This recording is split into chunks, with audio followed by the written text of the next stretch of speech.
Okay, some more typical exam paper questions coming up on binomial here.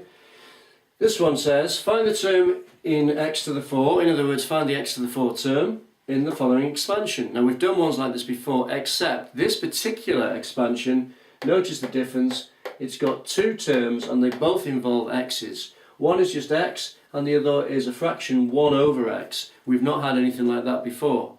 Let me just expand it slowly, show you exactly what happens, and then perhaps we can identify how we can go straight to the answer without working out the full expansion. So if I was to expand this out, let's say this is equal to, expanding it out, you take the first term, x, raise it to a power 6, plus, you have 6 choose 1, x goes to the power 5, and then I take the second term, which is plus 1 over x, and I raise it to a power 1. Now notice what happens when I multiply these two terms together. If you take x to the 5 and multiply it by 1 over x, the x's are going to cancel. So in fact, by just doing the second term here, I can notice that x to the 5, if you've got x to the 5 and you times it by 1 over x, that's what you've got going on there, then you get cancelling. Share by x once, share that by x, it goes x to the 4. You get x to the 4 appearing. And that is the term that we're looking for, the term in x to the 4. So that's the term I'm looking for, that one there. If I wanted to, I could try expanding out all the others, and cancelling would take place in all those as well, but you'd find that it wouldn't be x to the 4 that comes out after that cancelling. The x to the 4 comes from that there.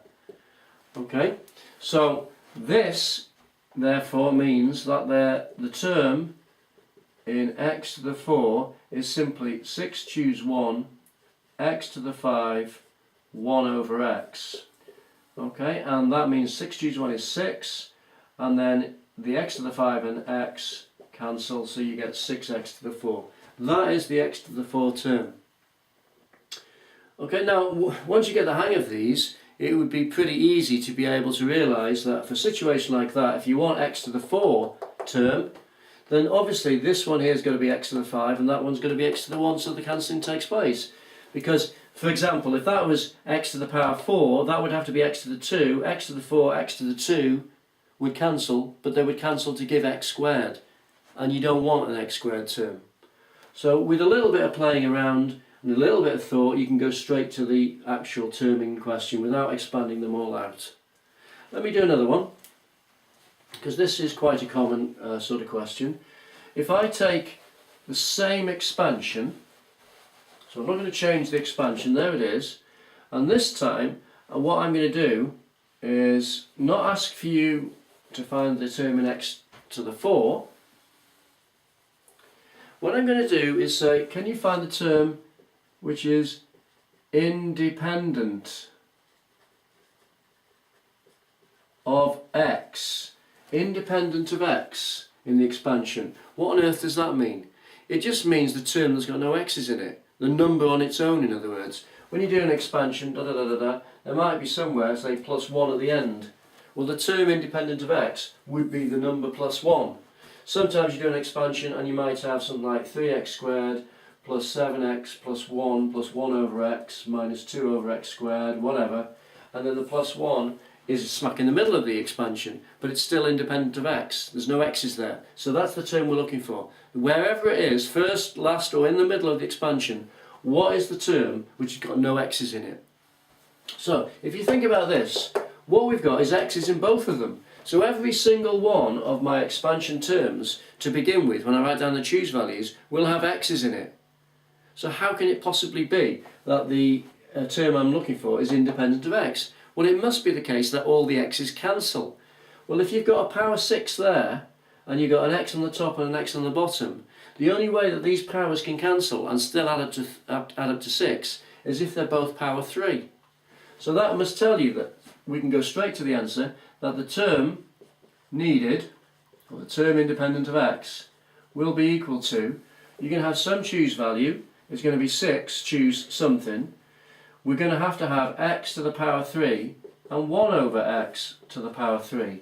So the two powers of x's will cancel each other, whilst at the same time adding up to the power 6's, which is what we want. If this second term is power 3, then that must be a 3 there. That is the term that's independent of x in that expression, in that expansion.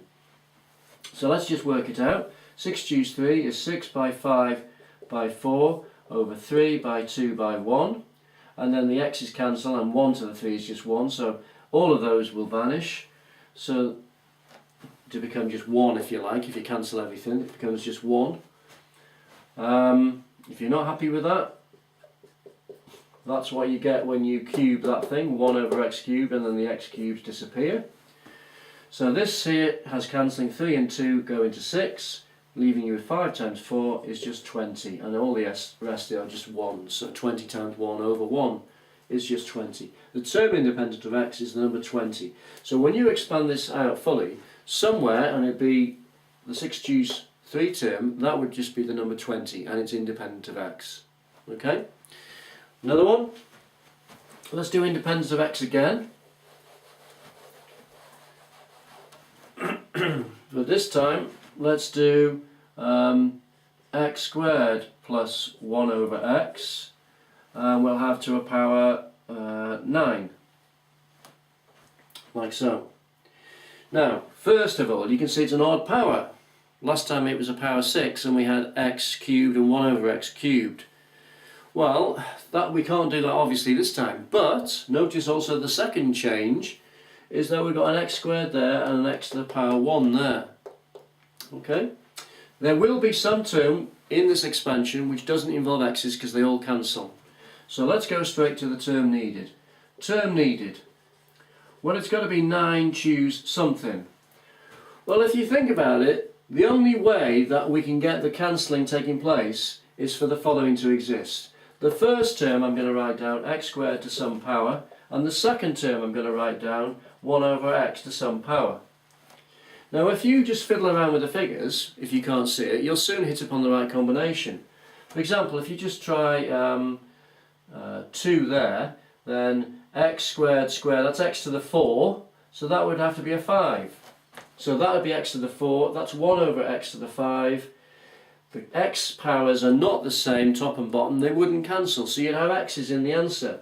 So power 2 and power 5 are not right. Obviously they're not right. I mean, I would have been a fool to put 2 and 5 anyhow, because we got power 9. I'm looking for them to add up to power 9. So let me try that again.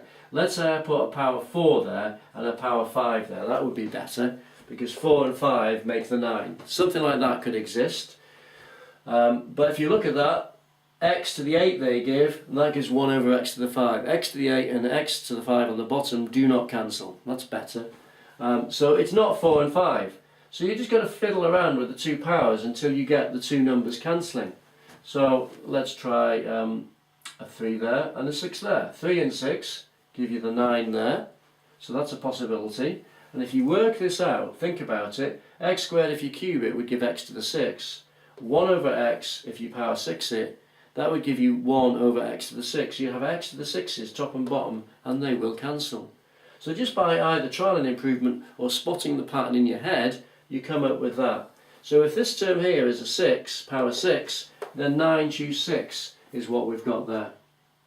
So the term needed would be 9 choose 6, of course, is the same as 9 choose 3 from the coefficient of symmetry of the choose values. So you get 9 by 8 by 7 over 3 by 2 by 1, that's 9 choose 3. Then you've got x to the 6 there, times by, and that is 1 over x to the 6. And the x to the 6's will cancel. So the x to the 6's have gone, leaving just numbers which are therefore a term independent of x. Let's cancel. 3 into 9 goes 3 times, and 2 into 8 goes 4 times. So I'm just left with now 3 times 4 is 12, times 7 is 84, times 1 is 84 on the top, and I'm just left with 1s on the bottom. So the answer is 84. If I was to do the full expansion of that, when I came to the 9 choose 6 term, it would simply be the number 84, because the x's would cancel. And so it's now a term independent of x. And that is a very common question on these exam papers. Okay, that's the end of this short video.